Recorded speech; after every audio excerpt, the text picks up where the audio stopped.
What we always look for is where in areas have already got that kind of special identity, and we're looking at where we can come in and make further improvements and do more to kind of deliver ultimately kind of great homes and great communities for people to live in.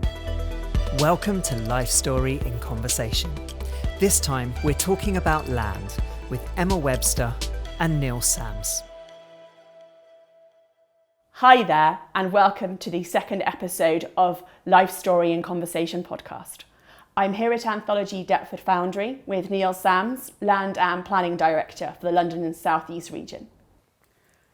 Neil, why are you so passionate about the area of land that you've chosen to work in? So I think that I genuinely feel that we're in a very privileged position in terms of our role in the process of development, where we are there right at the outset to, as I say, it is our role from when we're either we're dealing with land or with the planning process to kind of create that vision, and we will always want to get input from other parts of the business, but it's that part of the process that we own, and that we are taking something that is really very far removed, quite often from a residential development and a new community, and trying to look at all the sorts of different ways that we can really create ultimately quite a stunning place for people to live, work and to spend time.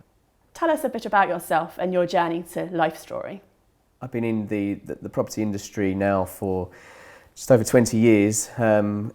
Following university, I did some work for my local authority, and that gave me quite a useful insight in terms of understanding how the public sector works and their kind of involvement and interaction with the development industry.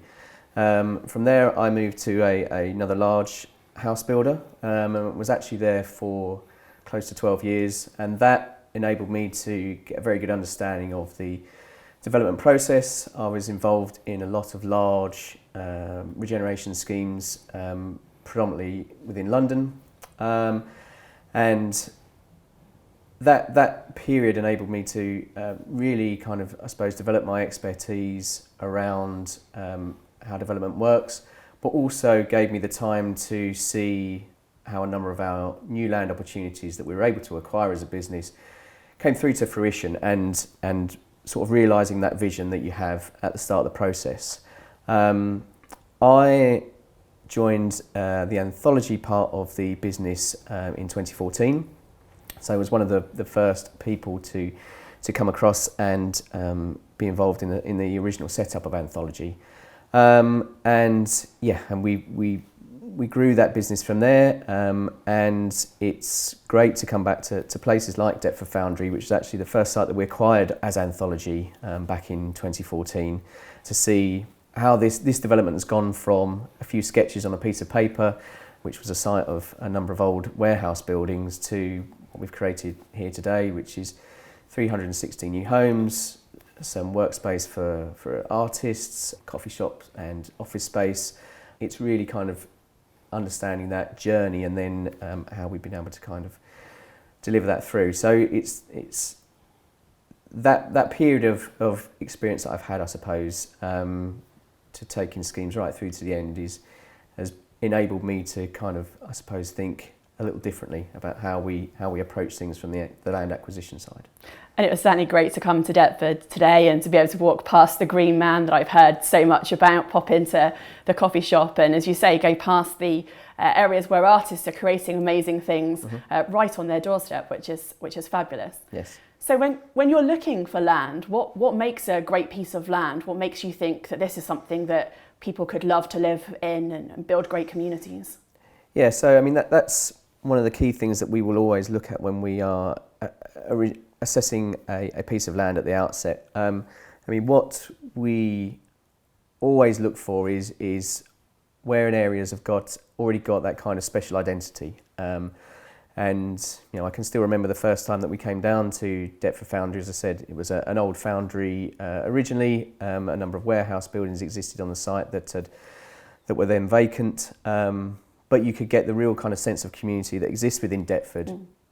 And that's what we really try to build upon is that idea of let's not try and start something new from scratch. Let's try and build on what already exists in a location, and try and enhance the neighbourhood. And so we went out very early and had some really interesting conversations with the local residents who live in the area, understanding what they love about where they live, but also what they felt could be better. And then we looked at how we could deliver upon that. And that's a general approach that we take with a lot of the sites that we look at. A number of the Anthology sites, for example, are in established regeneration areas where there's already improvements in the area happening, and we're looking at where we can come in and make further improvements and do more to kind of deliver ultimately kind of great homes and great communities for people to live in. That's what we've historically done with the larger Anthology projects.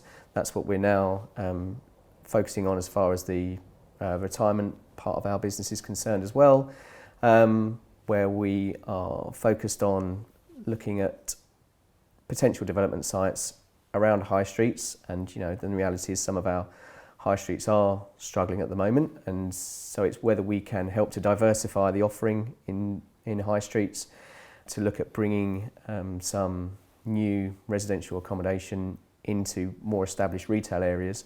As I say, to diversify that offering, we think that these are the locations that, particularly those that are looking for an independent living product, would really love to kind of live within and establish themselves as a new home. So you touched obviously on working and finding later living sites over the last couple of years since the creation of Lifestory with the merger. Mm-hmm.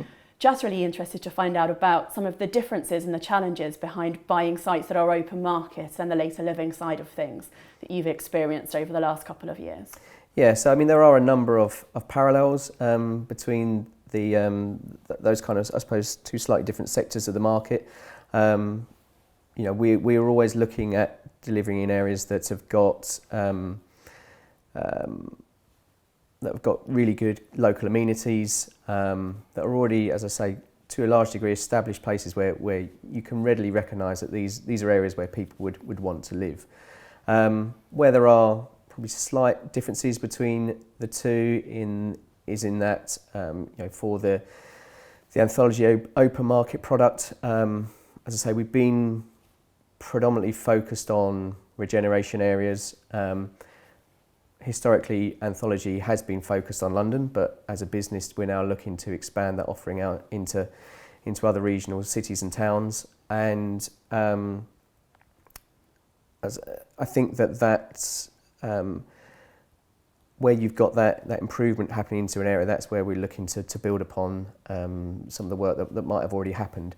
With the retirement sector, that's where we're probably in slightly more established town centre locations, where the offering is probably a little bit more advanced, so it's probably already there. Yeah.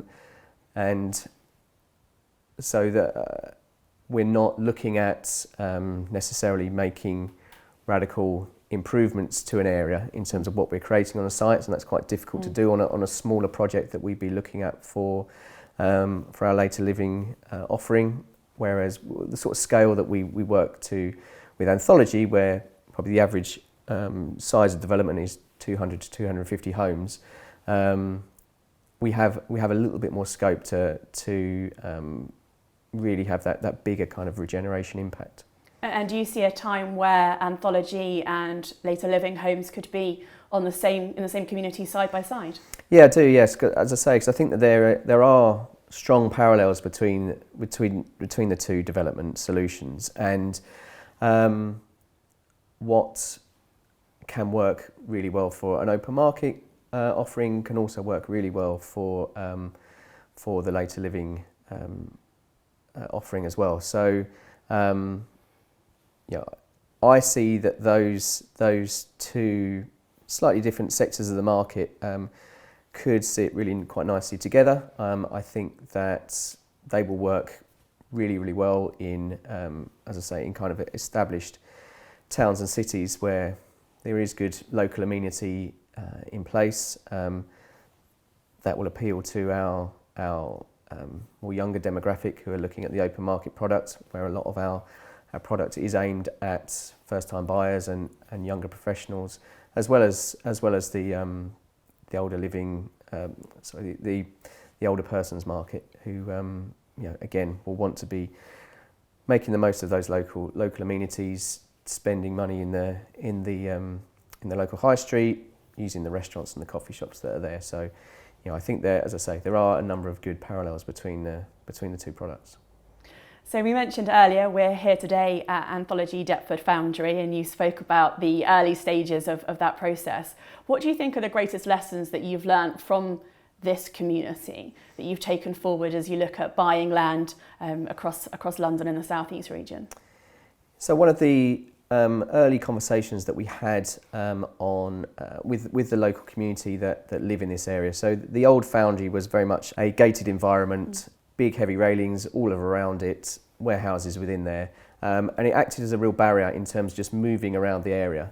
What we were able to do when we bought the site, and it was actually 2 different land parcels, so we had to do 2 separate deals, which was a challenge in itself, but we managed to make that work, was to create a new kind of pedestrian and cycle route right through the heart of the site. And that was something that we looked at very early on as a real goal for us in terms of what we wanted to deliver, because that is not only, it kind of acts as a useful centrepiece for the development itself, but also really was seen as a big plus for the local community who live in the area, who might be living towards the south side of the development and wanting to access Folkestone Gardens, which is a great park that's located to the north.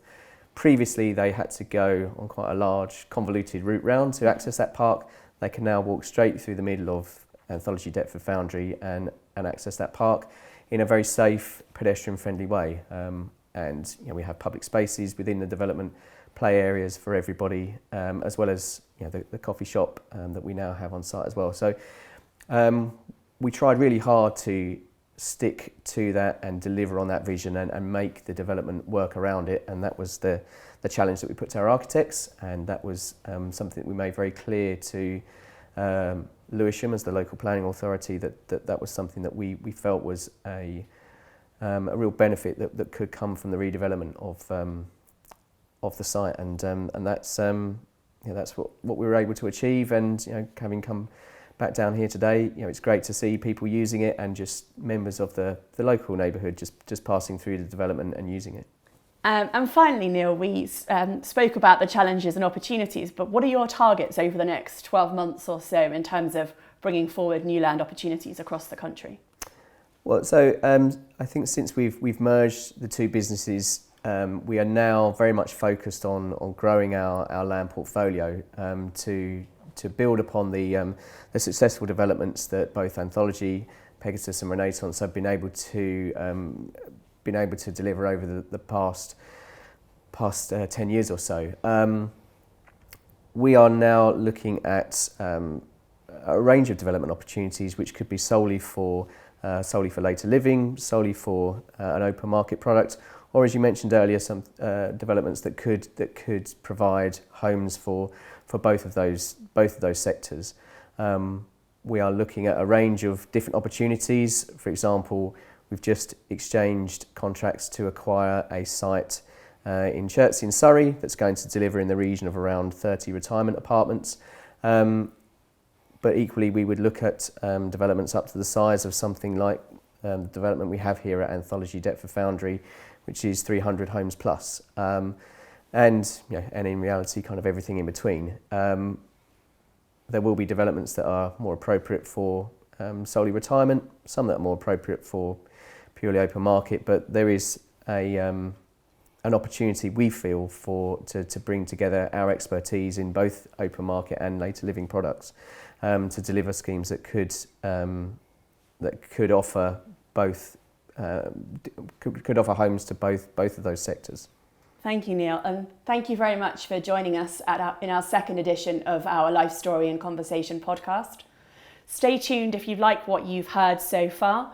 Do like us or subscribe on YouTube, or register to hear the podcasts. Thank you, and hope to see you soon.